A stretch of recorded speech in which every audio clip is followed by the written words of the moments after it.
Welcome to the final lesson of Module 2. By now you've learned how to bundle your services, price them effectively, upsell like a pro, and position yourself as a full-service entertainment provider. Now let's talk about results. In this lesson, we'll focus on ROI, or return on investment. You've invested time, money, and energy into upgrading your band's offerings with sound and lighting services, but how do you measure whether it's all been worth it? By the end of this lesson, you'll know how to calculate your ROI and use that data to refine your business strategy and profits. Now for me, I didn't really start looking at my business through the lens of the return on investment sense until recently. For years, obviously I would do my taxes at the end of the year and I would crunch all the numbers, but looking at it as an investment really helps you put into perspective whether or not things are paying off over time and whether or not you should be investing more. And in the sense of the production model that we're talking about here in this course, it really provides clarity as to whether or not this is something you want to keep putting more money into, because production looks like it costs a lot of money on the front end, but actually when you get into the numbers, I hope you'll realize this, as I certainly have, that it actually really pays off, and it's one of the absolute best investments you can probably make in the world, let alone in your business. So let's jump in. I'm excited to share this with you guys.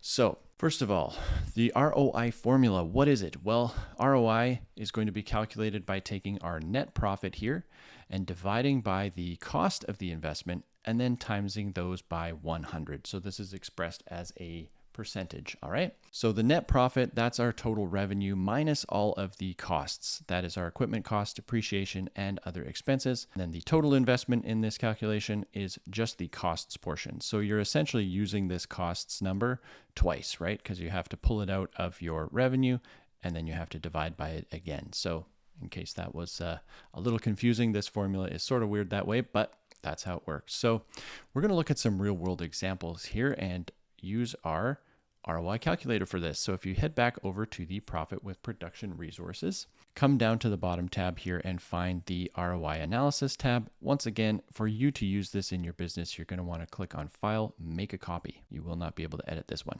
Within this sheet, you're looking at all the highlighted cells first. Those are the ones that you can edit in here. The rest are going to calculate themselves for you automatically. So we looked at this sheet a few lessons ago when we were talking about pricing fundamentals. If you skipped that lesson for whatever reason, please go back and check it out. We go into a little more detail as to what all these numbers mean here and how to calculate them. But for now, I'm just going to jump right into this. So you can see here, these are some real world numbers from my band last year. And what I've done in this sheet is for you guys, we've included year 1, year 2, year 3, 4, and 5. So this is intended for you to use throughout time to see how your business is performing from year to year. So this obviously was not year 1 of my business, but rather just last year's numbers. And in your case, that would be hopefully this year's numbers. So wherever you're starting at with this, put those numbers in here. And then as time goes by, fill in the remaining years as you go along and you'll see how you're doing over time. So last year, my business did about $11,000 worth of production services alone in the wedding department. We did another $72,000 in the corporate department, and then we did $34,000 working sound gigs for other bands. So that totaled up to $117,000 in revenue. So that's our revenue number. Back to the formula here. Oops, go back a couple slides there. So the total profit, we've got to look at our total revenue minus all those costs. So the costs now are all down here, all of our expenses, and those are totaled up to $77,000. So if I now come over to my formula and I say net profit was $39,000, that number's coming from down here. So again, I'm looking at revenue minus expenses, giving me $39,000. And then my total expenses, which is right over here, this red 77,000. So this divided by that times 1,000 is giving, times 100 is giving me this 51% down here. So what this is telling me, you guys, is that last year my business made a 51% return on investment for just the sound and lighting component of our business. That's just to put that into perspective a little bit for you.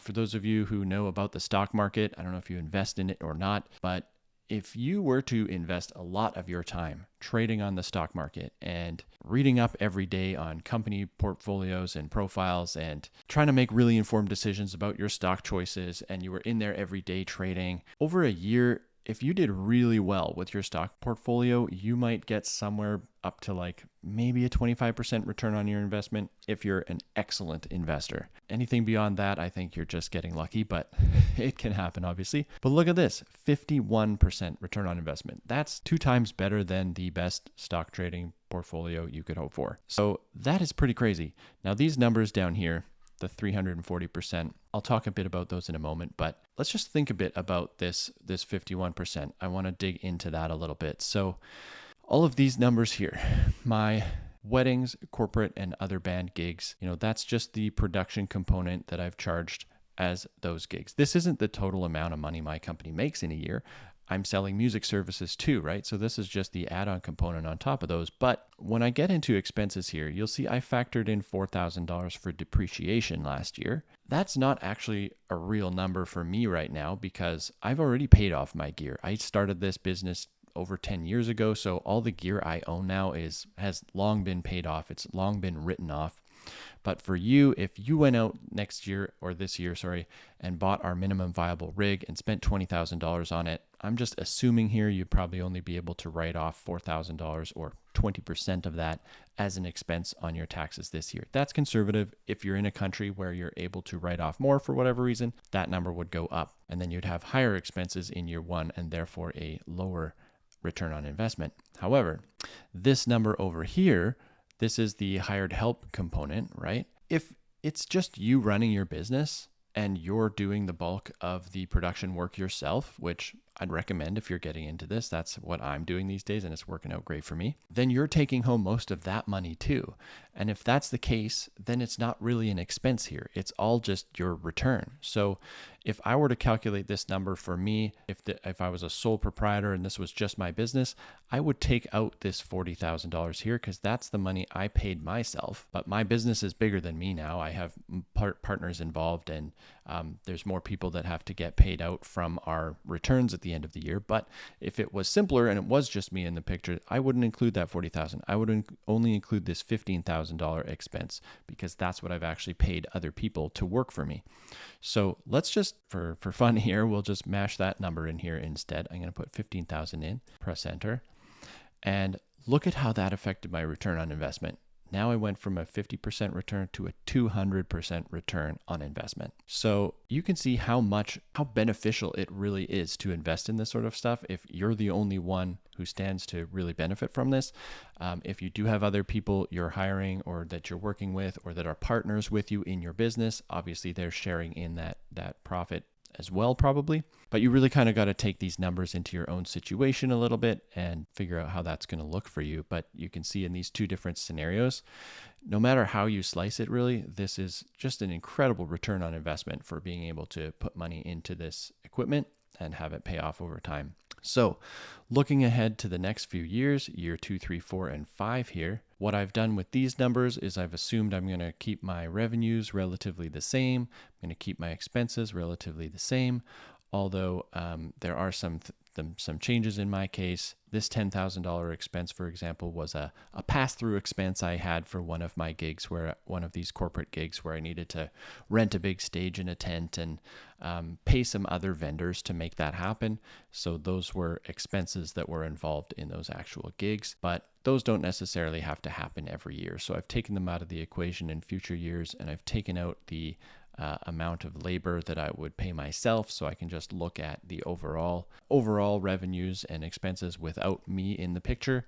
And so that's how my next few years are looking. So if I'm projecting into the future, I've got some pretty bright years ahead, it looks like. So as you can see, it's pretty hard to make this not make sense. If you're already working and you're already getting gigs and you're just stacking this on top of those existing events, it's pretty hard to not make this make sense. And in my case, this represented about 67 events that we were able to add sound and lighting services onto. So that's not a lot, right? There's only 52 weeks in a year. So 67 events, meaning meant I was doing a gig every week and a bit, maybe every 5 days or something like that.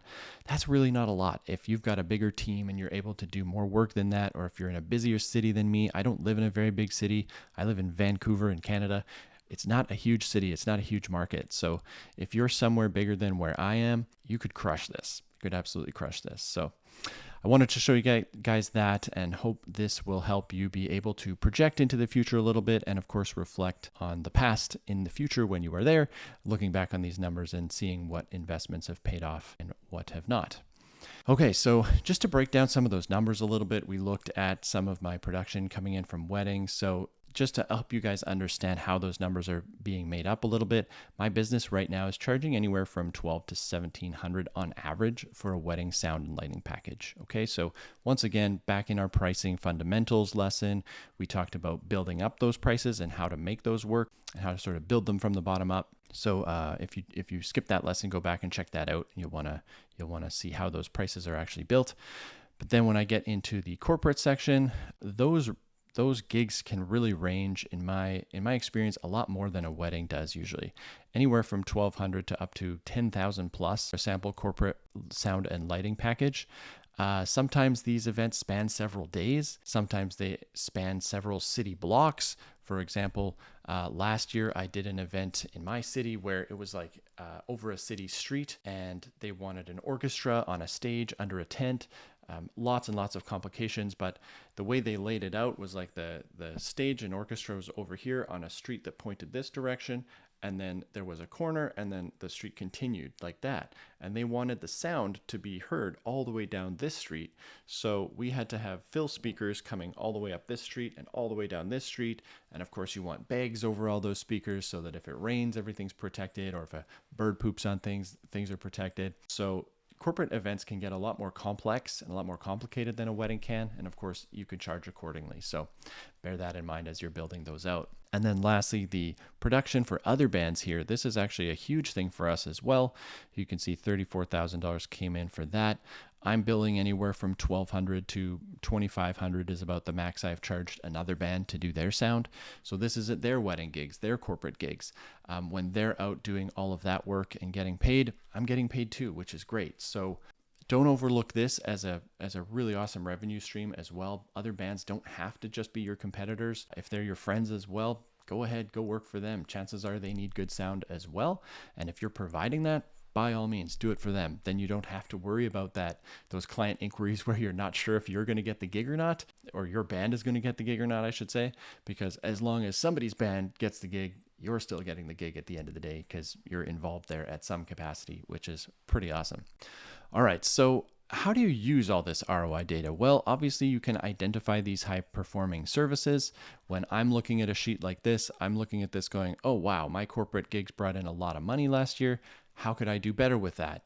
Is there a way to grow that? Could I reach out to these clients and maybe treat them better, ask them if they've got other events or other people they can refer me to, just build those relationships and see if I can make more of that happen? Or is there a way to advertise to those people better to find more clients that are like those? And then of course I can look at things like maybe my wedding market and see, okay, actually that's really low. Do we want to just eliminate that completely and focus on corporate? Or is there another way we can help build up weddings to get that to be a bigger number? So having this kind of perspective on things really does help you kind of get in there and figure out where you want to dissect and put more time into as you go forward. Of course, adjusting pricing is an option here as well, right? If your ROI is lower than you expected for certain packages or events, consider raising those rates. So we talked about sort of what my general rates are here for the different types of events I'm doing. So, if my wedding number here is looking like it's too low, can I do more weddings? Yeah, I can definitely do more weddings. But if I've reached a point where I'm like, actually, I can't do more weddings. I did 50 last year. That was one every week.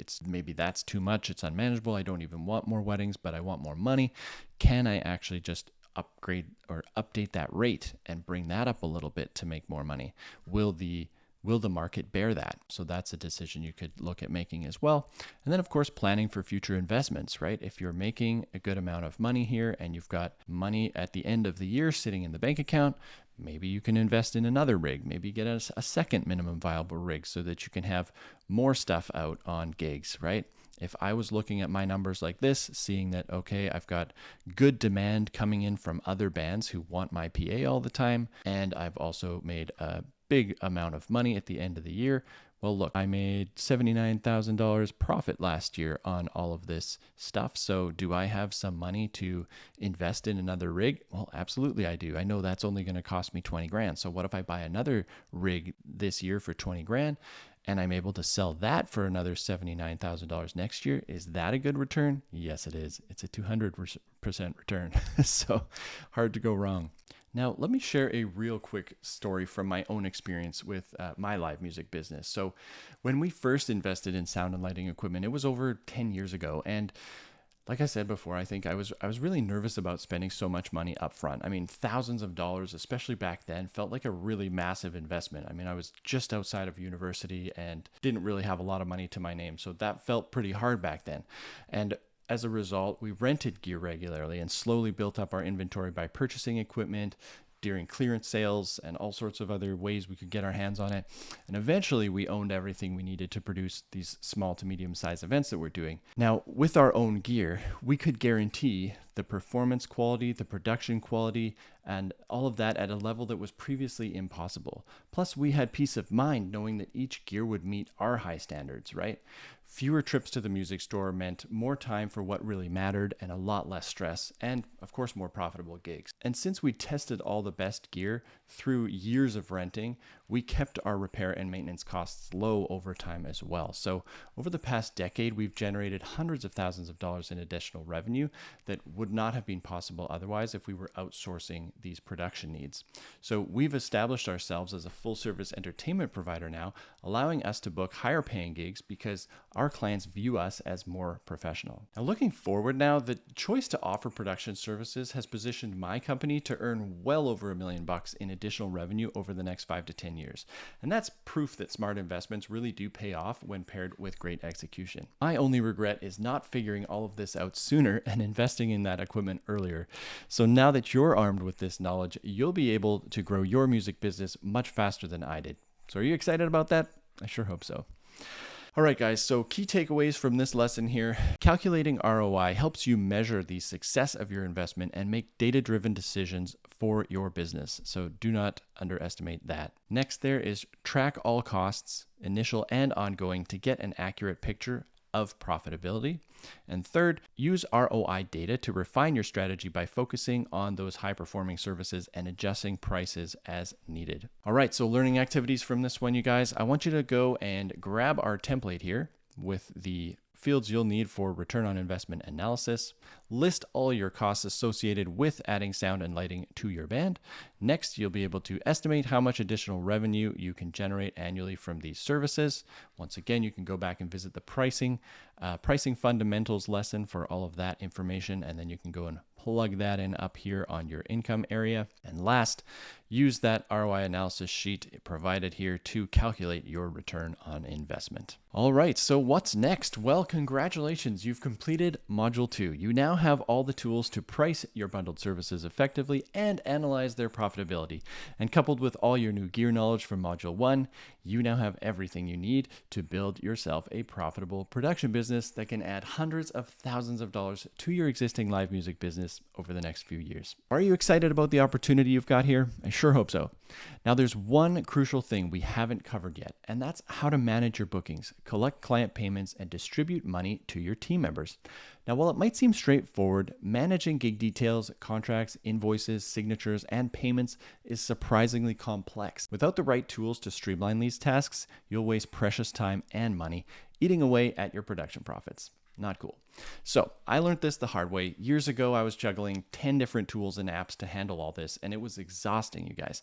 After a few years of that chaos, I was completely burnt out and ready to quit, quite frankly. But that's why I want to share what I believe is the best tool for managing everything. I've included a bonus module called From Chaos to Control, where I'll show you how to create invoices, send contracts, and streamline your teamwork so you can scale up your music business professionally and efficiently. I'm super excited to share this with you because we both know your new production services will create a lot more work, and the last thing we want is for you to burn out. I'd be doing you a disservice if I let you go without setting you up for success, so please join me in our bonus module up next. I can't wait to see you there.